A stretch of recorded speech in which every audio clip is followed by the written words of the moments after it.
Aunty, ये मुरली 21 जनवरी 1971। अब नहीं तो कब नहीं। आज बाप दादा हर एक बच्चे के मस्तक में क्या देखते हैं।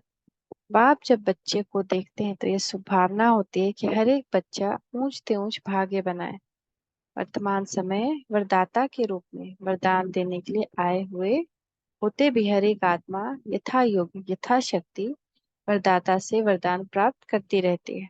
इस समय को विशेष वरदान है, सर्व आत्माओं को वरदान प्राप्त कराने का। अब नहीं तो कब नहीं। आज इन आत्माओं और उस समय राज्यपाल तथा उनकी युगल भी आई हुई थी को भी वरदान प्राप्त करने का शुभ दिवस कहेंगे। सारे कल्प के अंदर यह अलौकिक मिलन बहुत थोड़े से पद्मा पदम भाग्यशाली आत्माओं को होता है। संपर्क के बाद संबंध में आना है, क्योंकि संबंध से ही श्रेष्ठ प्राप्ति होती है। सब सदैव याद रखना है, एक स्वयं को, दूसरा समय को। अगर स्वयं को और दूसरा समय को याद रखेंगे कि ये स्वयं मैं क्या कौन सी आत्मा हूँ और ये समय कौन सा है, मैं विशेष आत्मा हूँ और ये समय भी विशेष है, पद्मा पदम भाग्यशाली आत्मा हूँ, इस जीवन में अनेक जन्मों के श्रेष्ठ प्रारब्ध पा सकते हैं।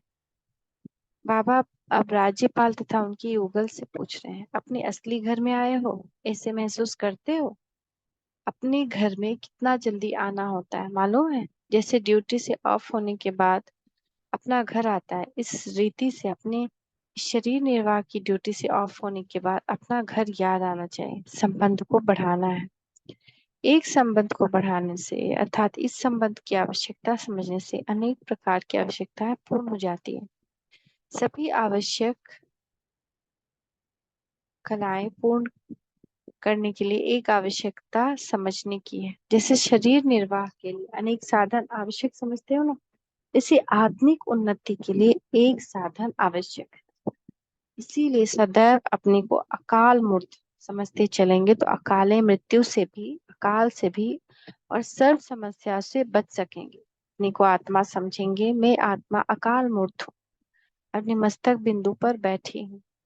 अगर हम ऐसे समझते रहेंगे तो अकाले मृत्यु से, अकाल से और सर्व समस्याओं से बच सकेंगे। मानसिक चिंताएं, मानसिक परिस्थितियों को हटाने का एक ही साधन याद रखना है, सिर्फ अपने इस पुराने शरीर के भान को मिटाना है। इस देह अभिमान को मिटाने से सर्व परिस्थितियां मिट जाएंगी।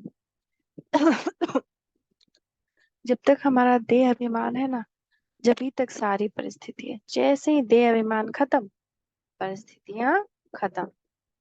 अब कुछ पूछने का रहा ही नहीं, सिर्फ संबंध में आते रहना। सभी से मिलने के लिए फिर आएंगे। अभी सभी से छुट्टी।